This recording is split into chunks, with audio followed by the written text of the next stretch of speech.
Hi, my name is Matthew Bellisario. Welcome to the BellisarioSonic YouTube channel.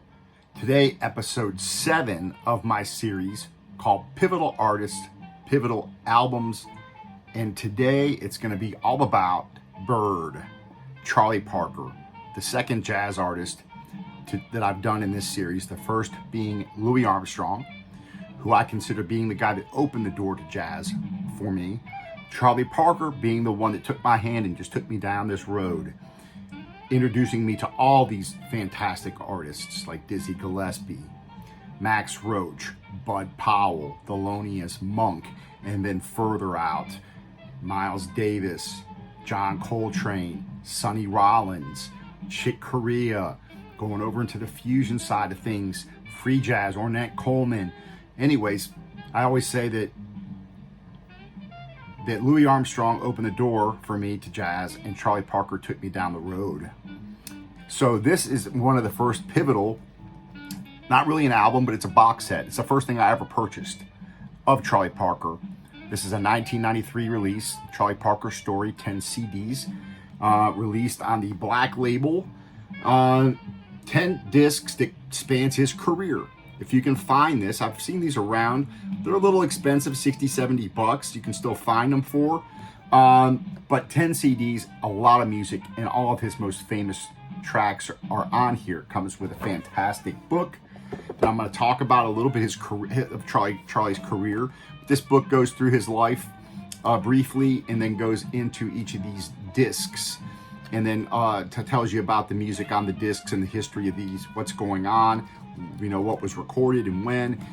Really cool. Again, 10 discs. They come in two jewel cases, 5 discs in each one. So this is a great place to start with Parker. There's also another album that's pivotal for me that I'm going to show you in just a minute. But in talking about Parker, it just opened up a whole new world for me, a new way of listening to music. Charlie Parker, of course, him and Diz, Max Roach, Bud Powell are really the creators of bebop. Parker, born in 1920, dies in 1955. He's born in Kansas City. Doesn't just fall out of the bed learning, knowing saxophone. And the big thing about Charlie Parker is people like to focus on his drug addiction. He dies at 35 years old. When they find him in the apartment, they think he's in his mid-50s. That's what kind of bad shape he was. But what everybody forgets about is the work ethic this guy had. This guy was not a lazy guy. Wasn't a lazy drug guy laying around on the couch. He had issues, but he was a hard worker. Most famously, the story goes, right, when he's young, he comes out on stage, he's playing with Joe Jones from the Count Basie Orchestra. He can't follow the changes to the song at a jam session. But famously, Joe Jones takes the cymbal off, throws it on the stage, they boo him off the stage. And a lot of people, would have went home and hung their head and thrown in the towel. Charlie Parker went home and practiced 12 to 15 hours a day for another year, and then came back, and they didn't even recognize him because he played so amazingly well. But what's really cool is in 1939, Parker goes to New York City. He starts playing through the changes on Cherokee, a famous song, and kind of comes up with a new vocabulary. And interestingly, it kind of merges along with Dizzy Gillespie's ideas. They both kind of come together and start brainstorming on this new vocabulary that they take off of their predecessors. A lot of bebop people nowadays like to diss the New Orleans jazz, the swing stuff, the Kansas City, Chicago, New York traditional jazz. They like to diss Louis Armstrong and these other guys, but without them, especially without Armstrong, you would have never had a Dizzy Gillespie. You would have never had a Charlie Parker, and they both admit to that. So that vocabulary they expanded upon and changed it, the phrasing. But you'll hear, if you listen closely, you'll hear some of the same phrases used in some of their playing. It's just sped up if you listen close enough, especially their early stuff. So they expand this into this bebop language. And of course, Parker would then introduce me to Thelonious Monk, Dizzy Gillespie, right? All the way up, Miles Davis later. I get into him, get into John Coltrane, Sonny Rollins, and the list goes on and on and on. Chick Corea, started listening to some of the fusion stuff. So Parker really took me down that road to this world of jazz, this realm of jazz music. And really he inspired so many people that came after him, both in the language that he came up with for bebop, but also that work ethic. And so when you listen to a lot of other players talk about Parker, the real players, the guys that really know, they know that it takes practice. They know it takes a huge work ethic in order to become good at jazz. And so for me, that changed the way I looked at music, the way I looked at practice. Even though I wouldn't consider myself a jazz artist, I try to incorporate some jazz things into my music, especially when I'm playing guitar solos. I like to stay out of a traditional rock pentatonic type thing and expand that vocabulary. So Parker got me to kind of think about outside the box. And but when you think about Parker, think about all the people that he played with. Now, his recording career spans between 40 and 57. Of course, on his earlier recordings are going to be with other people before he becomes his own frontman, before he actually, leads sessions. Most notably, he does them on Savoy, Dial, and the Verve label. But he plays with people such as Chet Baker, Red Callender, Sonny Criss, Miles Davis, Kenny Dorham, Errol Garner, Dizzy Gillespie, Wardell Gray, Roy Haynes, Milt Jackson, Barney Kessel, Fats Navarro, Jay McShann, Bud Powell, Buddy Rich, Max Roach, Red Rodney, Slam Stewart.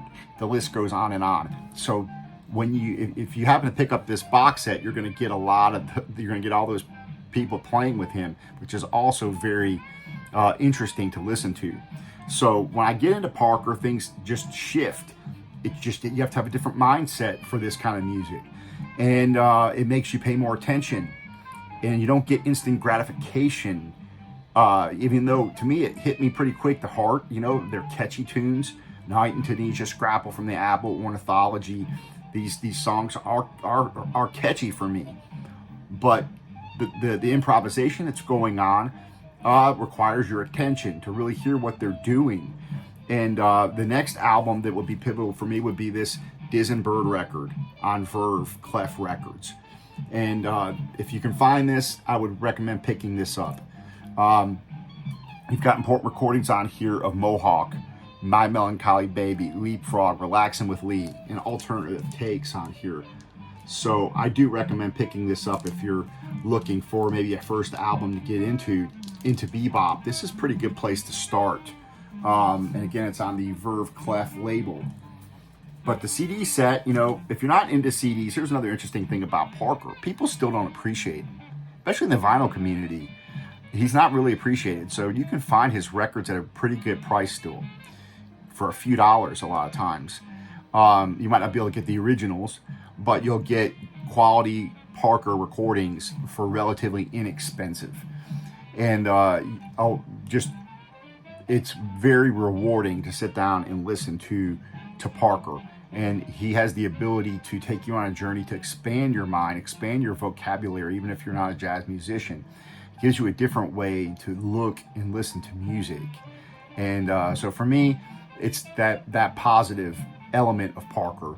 The phrasing, his unique phrasing, his unique way of playing saxophone, the work ethic that it took to do that is very inspiring. And really just all the negative things that people associate with him, with me, it's really non-existent when it comes to appreciating his music. For me, it's more sad than anything, because I would have just loved to have seen what he would have done had he lived longer. But wasn't meant to be. But he did more in those 17 years between 1940 and 1957 than most people will ever do in a 30-year career, 40-year career, for sure. So Charlie Parker, definitely a pivotal artist, and these are the pivotal albums for me, because this was the first thing that I got into, was this Charlie Parker story, the 10-disc set, and then this right here became one of the vinyl records that I would listen to. And a lot of material there to digest, and again, just took me down that path into all these different types of jazz music. So that's all I've got for today. Thank you for joining me. If you're still watching, hit the subscribe button or give me a thumbs up. I appreciate it. And I've got more of these coming. Again, these come to me. I'll be sitting around and something will strike me. I'll be like, wow, yeah, Parker had a huge influence. I listened to him a lot. And I just do these videos. And so I've got many more of them coming. And as they hit me, I'm just going to do the video and throw it up there. So they're not really in any particular order. So that's all I've got today. Talk to you later.